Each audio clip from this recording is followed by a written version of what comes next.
ইরানের বিরুদ্ধে চলমান লড়াইয়ে প্রতিরক্ষামূলক ক্ষেপণাস্ত্র সংকটে পড়েছে ইসরায়েল। নাম প্রকাশে অনিচ্ছুক মার্কিন কর্মকর্তার বরাত দিয়ে এ তথ্য জানিয়েছে আমেরিকান সংবাদ মাধ্যম দ্য ওয়াল স্ট্রিট জার্নাল।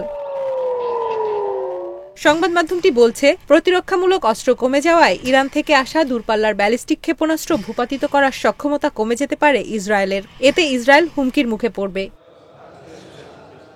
ওই কর্মকর্তা বলেন, যুক্তরাষ্ট্র কয়েক মাস ধরেই ইসরায়েলের এই সক্ষমতা সংকট সম্পর্কে অবগত। এরই মধ্যে ওয়াশিংটন স্থল, নৌ ও আকাশপথে ইসরায়েলের প্রতিরক্ষা ব্যবস্থাকে জোরদার করতে সহায়তা করে আসছে।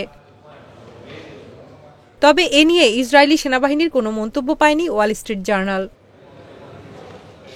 গত ১৩ জুন ভোররাত ৩টার দিকে ইরানে হামলা চালায় ইসরায়েলি বাহিনী। ইসরায়েলের পক্ষ থেকে বলা হয়েছে, অদূর ভবিষ্যতে ইসরায়েল ও এর বেসামরিক জনগণের বিরুদ্ধে ক্ষেপণাস্ত্র সহ ড্রোন হামলার আশঙ্কা থেকে ইরানের সামরিক ও পারমাণবিক স্থাপনায় আগাম প্রতিরোধমূলক হামলা চালানো হয়েছে। ওই হামলা এখনও অব্যাহত রয়েছে। জবাবে পাল্টা হামলা চালাচ্ছে ইরানও।